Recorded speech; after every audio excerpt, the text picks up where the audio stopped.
ओम शांति। 9 नवंबर 2022 के ईश्वरीय महावाक्य। पहले सुनते हैं मुरली के मुख्य पॉइंट्स। बाबा ने कहा, सारी दुनिया अभी आसुरी मत के अधीन है। तुमको बाप ने जो श्रीमत दी है उससे कितनी रोशनी मिली है, तभी तो गाते हैं ना, हे प्रभु तुम्हारी गतमत तुम ही जानो। बाप है त्रिकालदर्शी, जरूर बच्चों को भी ऐसा बनाएंगे। पहले सगे बच्चों को ही सिखाएंगे, फिर उन द्वारा और सीखेंगे। सबसे पहला प्रश्न यह पूछो कि पतित पावन कौन, परमपिता परमात्मा या गंगा जल? अगर यह समझ गए, फिर इतने मेले आदि पर जो भटकते हैं उनसे छूट जाएंगे। इस समय सारा झाड़ जड़जड़ी भूत है, अब इसका विनाश होना है। इस पर अच्छी रीति भाषण करना है, ऐसे नहीं जो आया सो बोल दिया। अब तुमको विहंग मार्ग की सर्विस करनी है।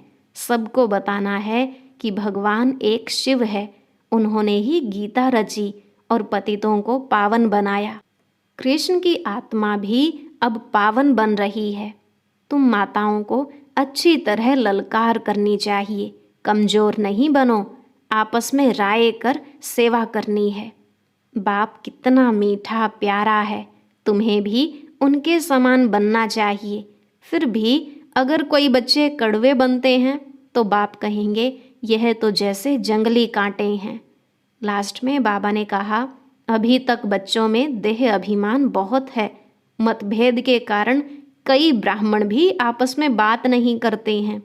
तुम्हें राम राज्य में जाना है तो लायक बनना पड़े। यह है ईश्वरीय राज्य, इसमें आसुरी स्वभाव वाले रह न सकें, फिर उनको बीके कहलाने का भी हक नहीं है। अब सुनते हैं महावाक्यों को विस्तार से। बाबा ने कहा, मीठे बच्चे, बाप की गति सदगति करने की मत व राय सबसे न्यारी है, इसलिए गाते हैं, तेरी गतमत तुम ही जानो। वह स्वयं अपनी मत देते हैं। प्रश्न, ब्रह्मा कुमार कुमारी कहलाने के अधिकारी कौन? उनका स्वभाव कैसा होगा? उत्तर, जो बाप समान मीठे और प्यारे हैं, जो कभी मतभेद में नहीं आते, वही ब्रह्मा कुमार कुमारी कहलाने के अधिकारी हैं। बीके का स्वभाव बहुत बहुत मीठा होना चाहिए, अंदर जरा भी कड़वापन अथवा देह अभिमान न हो। गीत। ओम नमो शिवाय। ओम शांति। सब सेंटर्स के नूरे रत्नों को बेहद का बाप समझा रहे हैं। सेंटर्स वाले बच्चे समझेंगे और सुन सकेंगे कि बाप क्या समझाते हैं। देखो, इस दुनिया में हरेक को हरेक के लिए नफरत है। गोरों को कालों के लिए नफरत है। समझते हैं यह हमारे गांव से निकल जाए, इतनी नफरत आती है। इतने धर्म वाले हैं, सब एक दो से लड़ते झगड़ते रहते हैं। यह है ही रावण का राज्य, उनका अब अंत है। मनुष्य तो जानते नहीं, पुकारते रहते हैं कि हे पतित पावन, दुख हरता सुख करता, हे लिबरेटर आओ। दुख तो सबको है ही। बुद्धि भी कहती है कि इनको हेवन तो नहीं कहेंगे, स्वर्ग ही सबको याद आता है। तो जरूर अभी नर्क है, नई दुनिया थी जरूर। फिर वह शांति के बाद सुख की दुनिया आएगी जरूर। वहाँ इस दुख धाम का नाम निशान नहीं होगा। अभी फिर सुख शांति का नाम निशान नहीं है। 5000 वर्ष पहले सुख धाम था, बाकी सब आत्माएं शांति धाम में रहती थी। यह भी तुम अब समझते हो, जबकि तुमको परमपिता परमात्मा ने समझाया है। कहते भी हैं, शल तुमको ईश्वर समझ देवे। ऐसे नहीं कहेंगे कि ब्रह्मा विष्णु शंकर अच्छी मत दें, ईश्वर का ही नाम लेते हैं। तो जरूर है कोई। इस समय ईश्वर ने ही मत दी होगी और साकार में ही आकर दी होगी। लिखा हुआ है श्रीमद् भगवानुवाच, सिर्फ नाम कृष्ण का डाल दिया है। वास्तव में है निराकार भगवान की मत, तो जरूर नई दुनिया स्थापन हुई होगी।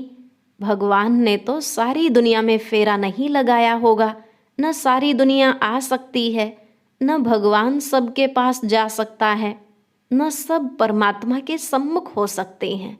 कितने ढेर मनुष्य हैं। कोई बड़ा आदमी आता है, उनको भी कोई सब थोड़े ही देख सकेंगे। इतनी सब मनुष्य आत्माओं को बाप आकर गति व सद्गति देते हैं। शांति धाम और सुख धाम अलग अलग हैं। सुख धाम में अशांति नहीं होती, दुख धाम में फिर शांति नहीं होती। यह सब बातें बाप समझाते हैं जो कोई शास्त्र में नहीं होंगी। भगवान को कहा जाता है नॉलेजफुल, वह सब कुछ जानते हैं। उनकी गति व सद्गति की मत सबसे न्यारी है। गाते भी हैं, हे प्रभु तुम्हारी गतमत तुम ही जानो। जब तुम बताओ तब ही हम जाने, तो जरूर उनको आना पड़े, नहीं तो सद्गति कैसे दे। सर्व का सद्गति दाता और सर्व का बाप वह है। सब आपस में भाई भाई हैं, न कि बाप ही बाप हैं। यह समझ की बात है। परंतु आसुरी मत ने जो सुनाया वह मान लिया। सब आसुरी मत के अधीन हैं। तुम्हारे पास अब कितनी रोशनी है। यह लक्ष्मी नारायण जो इतनी उच्च सद्गति को पाए हुए हैं, उन्हों में भी यह नॉलेज नहीं रहती। त्रिकालदर्शी बाप है, उन द्वारा यह राज्य पाया है।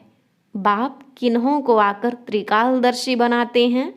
जरूर बच्चों को ही बनाएंगे।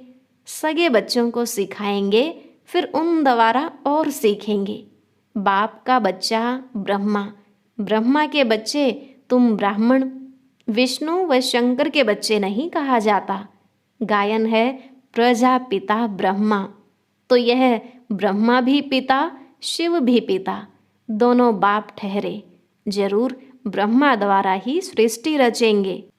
गायन भी है ब्रह्मा द्वारा ब्राह्मणों की स्थापना। अनेक धर्म मनुष्यों के हैं, तो एक धर्म भी मनुष्यों का था। मनुष्यों की बात है, जानवरों की तो हो न सके।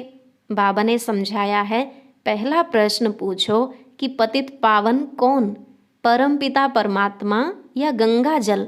एक फैसला करो। फिर इतने मेले आदि पर जो भटकते हैं उनसे छूट जाएंगे। कहते हैं पतित पावन, तो बुद्धि ऊपर जाती है। पतित पावनी गंगा कहने से फिर बुद्धि पानी की तरफ चली जाती है। ज्ञान अमृत नाम सुना है तो गंगा जल को अमृत समझते हैं। तो सबसे मुख्य प्रश्न यह है। बाबा युक्तियाँ बहुत बताते हैं, परंतु किसको याद भी पड़े। बच्चे लिखते हैं बहुत प्रभावित हुआ, परंतु बुद्धि में बैठा कुछ भी नहीं। सिर्फ इतना समझते हैं ब्रह्मा कुमारियाँ अच्छा रास्ता बताती हैं, घर गए खलास। इसलिए प्रदर्शनी में जब आते हैं तो एक एक बात पर अच्छी तरह समझाकर लिखाना चाहिए। सैकड़ों आते हैं, कोई की बुद्धि में एक बात भी नहीं ठहरती। बाबा के पास ऐसा समाचार नहीं आता कि इन मुख्य बातों पर भाषण किया। यह स्कूल है, टीचर पूछता है तो स्टूडेंट को जवाब देना पड़ता है। तुम टीचर होकर पूछेंगे तो जवाब देंगे। बच्चे बहुत खुश होते हैं। तुम बच्चे उतरती कला और चढ़ती कला पर भी समझाते हो। कोई मुक्ति में गए, कोई जीवन मुक्ति में गए, सबका भला हो गया, सबकी चढ़ती कला हो गई। अब फिर उन सतो प्रधान सतयुग वालों को तमो प्रधान में नीचे जरूर आना है। तो यह भी दिखाना पड़े कि द्वापर से उतरती कला होती है। चढ़ती कला उतरती कला का भी स्लाइड है, परंतु बच्चे समझाते नहीं। हर एक बात पूछना चाहिए। यह पढ़ाई है, टीचर होकर बैठना चाहिए। बाकी भाषण किया, स्टेज पार्टी बना, यह तो कॉमन है। यहाँ तो हर एक बात पूछनी है। सर्व का सद्गति दाता पतित पावन बाप एक है, वह सर्वव्यापी है। अगर सर्वव्यापी है तो फिर बाप कैसे ठहरा? बताओ, पतित पावन ज्ञान का सागर गीता का भगवान है या श्री कृष्ण? भगवान किसको कहेंगे? जरूर निराकार को कहेंगे। इस हिसाब से गीता खंडन हो गई। गीता माई बाप खंडन तो सब शास्त्र खंडन हो गए। तुम सिद्ध कर बताओ कि सारी दुनिया झूठी है, सब पत्थर बुद्धि हैं। पारस बुद्धि होते ही हैं सतयुग में। पत्थर बुद्धि हैं तब तो बाबा आकर पारस बुद्धि बनाते हैं। जो पारस बुद्धि थे वही आकर पत्थर बुद्धि बने हैं, जबकि सृष्टि का भी अंत है। बीच के टाइम में हम कह नहीं सकते कि तुच्छ बुद्धि व तमो प्रधान है। पिछाड़ी में सब तमो प्रधान बनते हैं। क्रिश्चियन धर्म आया तो ऐसे नहीं कहेंगे कि तमोगुणी थे, नहीं, उनको भी सतो रजो तमो से पास करना है। इस समय सारा झाड़ जड़जड़ीभूत है, इनका विनाश होना है। इस पर अच्छी रीति भाषण करना है, ऐसे नहीं जो आया सो बोल दिया। बड़े अक्षरों में यह पहेली लगा दो, जो सब पढ़ें कि गीता का भगवान पुनर्जन्म रहित ज्ञान सागर परमपिता परमात्मा या श्री कृष्ण भगवान ने ही गीता रची और पतितों को पावन बनाया। याद भी उनको करते हैं। अब कृष्ण की आत्मा भी पावन बन रही है, इस बात को उठाते नहीं हैं। 5 विकारों के डायलॉग बहुत करते हैं। विहंग मार्ग की सर्विस करनी चाहिए। अपने को अक्लमंद बहुत समझते हैं, परंतु ख्याल करना चाहिए कि अक्लमंद कैसे हो सकते हैं, अभी तो कच्चे हैं। हर एक मर्चेंट, हर एक धर्म वालों को तुम्हें अलग अलग निमंत्रण देना है। रामकृष्ण वालों का बड़ा मठ है, हरिजन की भी एसोसिएशन है, उनके जो मुख्य हैं सबको निमंत्रण देकर बुलाना चाहिए। ऐसे काम करने वाले कोई हों जो इसमें लगे रहें। आपस में राय करनी चाहिए। बाप श्रीमत देते हैं, मुख्य प्रोब की बात उठानी है। तुम माताओं को अच्छी तरह ललकार करनी चाहिए। कमज़ोर नहीं बनना चाहिए। लेकिन कई ब्राह्मणों की भी आपस में नहीं बनती है। मतभेद के कारण आपस में बात भी नहीं करते हैं। देह अभिमान बहुत है। राम राज्य में जाने के लिए तो लायक बनना पड़े ना। यह है ईश्वरीय राज्य। इसमें आसुरी स्वभाव वाले रह न सकें। उनको बीके कहलाने का भी हक नहीं है। बाप कितना मीठा प्यारा है, तो बाप समान बनना चाहिए। कोई कोई बच्चे कितने कड़वे बन पड़ते हैं। बाप कहते हैं यह तो जंगली कांटे हैं। तो एक एक बात पर अच्छी तरह पूछकर फिर लिखाना चाहिए। पतित पावन परमात्मा या गंगा, सर्व का सद्गति दाता परमपिता परमात्मा या पानी की गंगा, ऐसे चित्र बनाने चाहिए। प्रोजेक्टर में भी पहेलियां आ सकती हैं। अब जज करो गीता का भगवान कौन। बाप तो डायरेक्शन देते हैं, पहली मूल बात सिद्ध करो। अल्फ को जाना तो सब कुछ जान जाएंगे। बीज को जानने से झाड़ को जान जाएंगे। तुम बच्चों को बहुत मेहनत करनी है। सिर्फ कहते हैं बीके बहुत अच्छी सर्विस कर रही हैं। मनुष्यों को लाभ लेना चाहिए। आता एक भी नहीं है। अच्छा, मीठे मीठे सिकी लधे बच्चों प्रति माता पिता बाप दादा का याद प्यार और गुड मॉर्निंग। रूहानी बाप की रूहानी बच्चों को नमस्ते। रूहानी बच्चों की रूहानी बाप दादा को नमस्ते नमस्ते, गुड मॉर्निंग, शुक्रिया बाबा, शुक्रिया। धारणा के लिए मुख्य सार। पहला पॉइंट, आपस में राय कर विहंग मार्ग की सेवा करनी है, कभी मतभेद में नहीं आना है। दूसरा, टीचर बन सभी को अल्फ की पहचान देनी है। चढ़ती कला और उतरती कला का राज समझाना है। ज्ञान की पहेलियां पूछकर सत्यता को सिद्ध करना है। आज का वरदान, मास्टर दाता बन खुशियों का खजाना बांटने वाले सर्व की दुआओं के पात्र भव। मास्टर दाता बन खुशियों का खजाना बांटने वाले सर्व की दुआओं के पात्र भव। बाबा ने कहा, वर्तमान समय सभी को अविनाशी खुशी की आवश्यकता है। सब खुशी के भिखारी हैं। आप दाता के बच्चे हो। दाता के बच्चों का काम है देना। जो भी संबंध संपर्क में आए उसे खुशी देते जाओ। कोई खाली न जाए, इतना भरपूर रहो। हर समय देखो कि मास्टर दाता बनकर कुछ दे रहा हूँ या सिर्फ अपने में ही खुश हूँ। जितना दूसरों को देंगे उतना सबकी दुआओं के पात्र बनेंगे और यह दुआएं सहज पुरुषार्थी बना देंगी। स्लोगन: संगम की प्राप्तियों को याद रखो तो दुख व परेशानी की बातें याद नहीं आएंगी। संगम की प्राप्तियों को याद रखो तो दुख व परेशानी की बातें याद नहीं आएंगी। अब हैं मातेश्वरी जी के अनमोल महावाक्य। मम्मा ने पहली बात कही, ओम रटो माना ओम जपो। जिस समय हम ओम शब्द कहते हैं तो ओम कहने का मतलब यह नहीं कि ओम शब्द का उच्चारण करना है। सिर्फ ओम कहने से कोई जीवन में फायदा नहीं, परंतु ओम के अर्थ स्वरूप में स्थित होना। उस ओम के अर्थ को जानने से मनुष्य को वो शांति प्राप्त होती है। अब मनुष्य चाहते तो अवश्य हैं कि हमें शांति प्राप्त हो। उस शांति स्थापन के लिए बहुत सम्मेलन करते हैं, परंतु रिजल्ट ऐसे ही दिखाई दे रही है कि और ही अशांति दुख का कारण बनता रहता है। क्योंकि मुख्य कारण है कि मनुष्य आत्मा ने जब तक 5 विकारों को नष्ट नहीं किया है तब तक दुनिया पर शांति कदाचित हो नहीं सकती। तो पहले हर एक मनुष्य को अपने 5 विकारों को वश करना है और अपनी आत्मा की डोर परमात्मा के साथ जोड़नी है, तभी शांति स्थापन होगी। तो मनुष्य अपने आप से पूछे, मैंने अपने 5 विकारों को नष्ट किया है? उन्हों को जीतने का प्रयत्न किया है?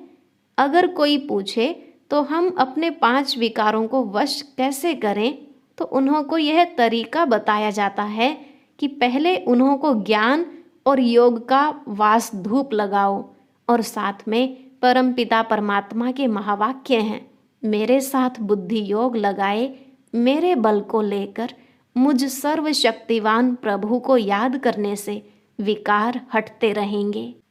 अब इतनी चाहिए साधना जो खुद परमात्मा आकर हमें सिखाते हैं। दूसरी बात, तुम्हारी गतमत तुम ही जानो। अब यह महिमा किसकी है? क्योंकि परमात्मा की सद्गति करने की जो मत है वो तो परमात्मा ही जानता है, मनुष्य नहीं जान सकता। मनुष्य की सिर्फ यह इच्छा रहती है कि हमको सदा के लिए सुख चाहिए, मगर वो सुख कैसे मिले? जब तक मनुष्य अपने 5 विकारों को भस्म कर कर्म अकर्म नहीं बनाए तब तक वो सुख मिल नहीं सकता।